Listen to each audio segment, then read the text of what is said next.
अली साहब ने जैसे बताया ना, मैं बोला आफरीन, हर लम्हा मेरी दुआ है परवरदिगार तुम्हारे रिजल्ट में कामयाबी मिलना ही मिलना। साहिब अल्लाह ने भी यही जुमला बोला, फैज बीबी ने भी यही जुमला बोला। हम टीवी चैनल के सामने बात हुई थी, तो जो अच्छे काम है उसके अंदर हम अमन्ना सदकना बोल रहे हैं।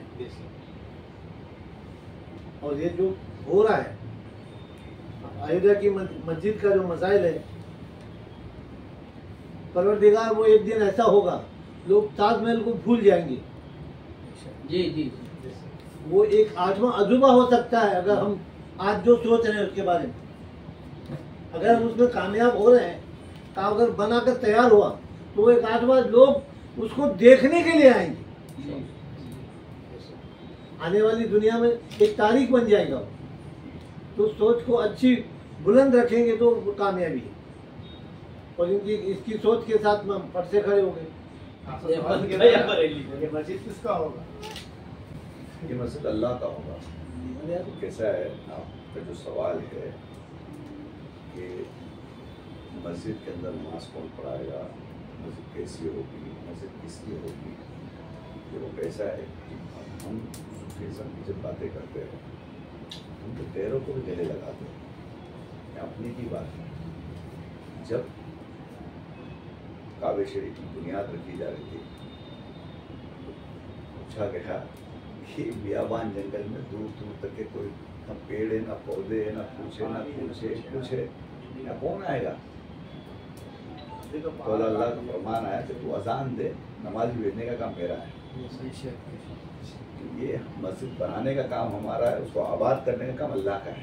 ये हमारा काम नहीं है। और मस्जिद में कौन जाएगा, अल्लाह जिसको हिदायत देगा वो पहुंच जाएगा।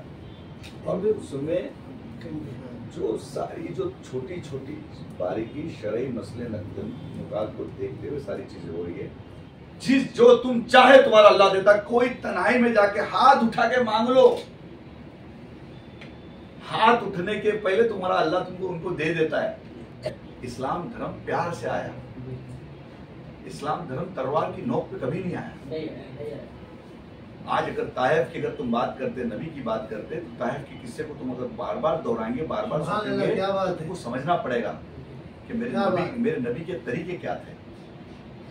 मेरे नबी ने कभी वाकई काबिल तारीफ समझना पड़ेगा। और मेरे नबी ने उन लोगों के लिए क्या हाथ उठा के दुआ की कि आने वाली इनकी नस्लें ईमान लाएगी। हमारे नंबर 1 पर है ताइफ का इस्लाम, मालूम है। तो वो हमारा नबी, उस नबी के तरीके पे हम क्यों नहीं जाते, उस नबी को क्यों नहीं मानते, ताइफ का इस्लाम आज दुनिया में नंबर 1। नबी की मोहब्बतों के ऊपर क्यों नहीं चलते, नबी के बातों के ऊपर क्यों नहीं चलते। कभी भी जिंदगी के अंदर बात करते कि हम मुसलमान हैं और उसके बाद कलमे वाले हैं, हलक से निकली खलक ने सुनी। कभी कोई ऐसी बात अपनी जबान से निकलना नहीं चाहिए जिससे तुम्हारा अल्लाह नाराज हो जाए। हमारा अल्लाह हमसे राजी होना चाहिए। अल्लाह तबारक तआला फरमा रहा है, ए चौक के सोने वालों, ए गफलत की नींद में सोने वाले, चौक के उठो और मेरी खूब इबादत किया करो। रात को इबादत करने के लिए क्यों बोल रहा है, चौक के क्यों उठने बोल रहा है, समझना पड़ेगा। ऐसे भी बोल सकते हो उठो और इबादत करो, लेकिन चौक के उठो और मेरी खूब इबादत किया करो। तो उस वक्त के ऊपर जब हम बातें करते हैं, बातें से अलग अलग जब सूफीज़म के अंदर जब अलग कुछ रात में कुछ ऐसा कुछ हो जाता है और कुछ पल कुछ मिनट के लिए तू मेरा मैं तेरा, और जब मामला जब शुरू होता है वो वक्त की तलाश में रहते। हमारे ऐसे जितने लोग रहते ना, पूरी रात के अंदर कुछ मिनट कुछ पल ढूंढते हैं। उस मिनट और उस पल के अंदर, उस नुक्ते के अंदर ऐसी बात आ जाती कि मेरा अल्लाह बरसाता है दीन की बारिश, नूर की बारिश, दौलत की बारिश, तुम जो मांगो देता है। क्योंकि हमने सबकी अपनी नींद और चैन को त्याग करके हम उसकी इबादत कर रहे हैं, हम उसकी हमदो सना कर रहे, हम उसके गीत गा रहे, हम उसकी वाह वाह कर रहे, हम उसकी तारीफ कर रहे। ये अपने आप में एक बड़ी बात है। ये चीजों को बहुत सारे तरीके से इंशाअल्लाह आने वाले कल के अंदर हम हर एक चीज के ऊपर बात करेंगे, गौर फिक्र करेंगे, हर एक नुक्ते नजर पे डालेंगे, शरई नुक्ते नजर पे डालेंगे। कोई भी ऐसी बात नहीं करेंगे जिससे कहीं पे भी कोई हमारे डॉट उंगली उठा दे, उसके ऊपर बात करके करेंगे। जो नमाज के तरीके, आज अगर जब नमाज में तो वजू क्यों दिया गया है, वजू का एहतमाम क्यों किया गया, वजू करना ही चाहिए। और अगर हम हमारी महफिल में बैठते तो वजू करके बैठते हैं क्या, उसका एहतराम करते हैं क्या? चाहिए तो सही है, पीर बहुत देना चाहिए, आज ये लेके जाऊंगा, बाबा से वो लेके जाऊंगा, आज दौलत लेके जाऊंगा, लेकिन वो हालात में है क्या? तुमको तकवा, परहेजगारी, वजू, वो सारी चीजों के अंदर, ये सारी चीजों के अंदर उसकी एक कुछ अपनी अपनी हर चीज की अहमियत है। जो वजू में रहेंगे तो तेज तर्रार रहेंगे, ढुलकी नहीं मारेंगे, पीर की तरफ देखेंगे, तुमको बातें समझ में आएंगी, तो सारी चीज को समझना पड़ेगा। और जब जो दुनिया में अल्लाह तबारक व तआला ने दुनिया भेजा तो उसी को ही पता है ना, हमारा ख्याल रखना। अब उसको मनवाना है, अब मनवाने का तरीका अपने पीर से सीखना। एक वक्त की मैं किस्सा आपको सुनाता हूँ।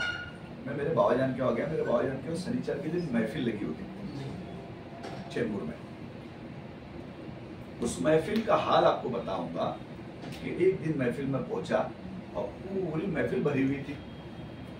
मैं पहुंचा, आज मैं 20-25 साल पुरानी बातें कर रहा हूँ, और उस महफिल में पहुंचा, भीड़ लगी हुई, शाह साहब लोग बैठे हुए, मुरीद बैठे हुए, कोई हिलने को तैयार नहीं। मैं दरवाजे पे खड़ा और दरवाजे पे इधर देखा उधर देखा, 5-10 मिनट इधर देखा, कोई उठने को तैयार नहीं। बाबा का बयान चालू है जोरदार, और मैंने देखा इधर उधर पीछे देखा तो सारी चप्पलें।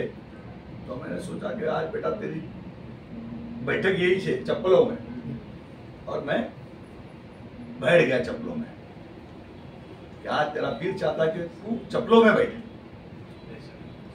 कोई इम्तिहान था। 5 मिनट 7 मिनट के बाद बयान चलता रहा। मेरे पीर साहब मखमली ने कहा कि मैं मर गया ना सब सही हो जाएगा। तो मैंने कहा सुभान अल्लाह। तो सबने देखे पीछे, फिर उन्होंने कहा कि मैं मर गया तो सब ठीक हो जाएगा। बोले सुभान अल्लाह। बाबा बोले इधर आ, उनके बेटे को उतारे, बोले उतर, हट तू, हटाए, सुभान अल्लाह। और गद्दी पे बिठाए। कुछ पल पहले मैं कहाँ बैठा था? चप्पलों में, चप्पल नहीं चप्पलों में। और कुछ देर के बाद मैं कहाँ बैठ गया? गद्दी पर। एक नुक्ता समझ में आ गया। तो बोले क्यों कहा सुभान अल्लाह? तो मैंने कहा मैं कुछ नहीं, जो कुछ है तू ही तू। मैं कुछ नहीं, जो कुछ है तू ही तू। मैं मर गया तो नजर आता है तू, मुझे तू नजर आ रहा है। जिसको तू नजर आएगा उसको सब नजर आएगा। समझना पड़ेगा, अपने आप के मैं को नफी करना पड़ेगा। अपने आप को मैं को मार दिया। मैं को, मैं लीडर, मैं नेता, मैं अध्यक्ष, मैं बड़ा आदमी, मैं होशियार, मैं काबिल, मैं को नफी कर दिया तो तू नजर आएगा। जब तू नजर आएगा तो वो नजर आएगा। वो नजर आ गया जिस दिन तो सबके लिए दुआएं होगी, कान में बातें होगी, अर्जी डाल दिया जाएगा, ये आया इसका कर दे, ये आया इसका कुछ काम कर दे, अल्लाह तू उसका काम कर दे। कुछ नहीं कर सका, कुछ नहीं कर सका, कम से कम तुम्हारे लिए दुआ तो कर दूंगा। अब इतना तो मेरा अल्लाह ऐसा नहीं है कि मेरी दुआ भी नहीं सुनेगा। अर्जी डाल दूंगा और उनकी बिगड़ी बनती जाएगी।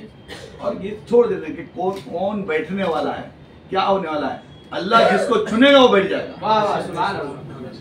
हमारा काम था ईंट रखने का, हमारा काम था तामीर करने का, बाकी अल्लाह का काम अल्लाह करेगा। 25 करोड़ लोगों में हाजी अरफात को चुना ना अल्लाह ने। क्या बात है, क्या बात है, चुना ना। तो मेरा जो दिखाने का कॉन्सेप्ट था ना प्रोग्राम में, जो 2 खलीफा बैठे हुए थे और जिन्होंने किरात पढ़ी, क्या लाइव और क्या लाखों लोगों ने उसके ऊपर मैसेज भेजा। और मकरस के साथ उन्होंने जब पढ़ा दोनों ने, ओहो, और वो लाइव चल रहा था, पूरा इंडिया देख रहा था उसको, फेसबुक पे और उस पे सब लाइव चल रहा था। तो वैसा अगर हुआ तो वो हमने ये भी किया और हमने ये भी किया, तो उसकी एक अलग ही मैसेज जब जाएगा तो देखना क्या कमाल हो जाएगा। ठीक है।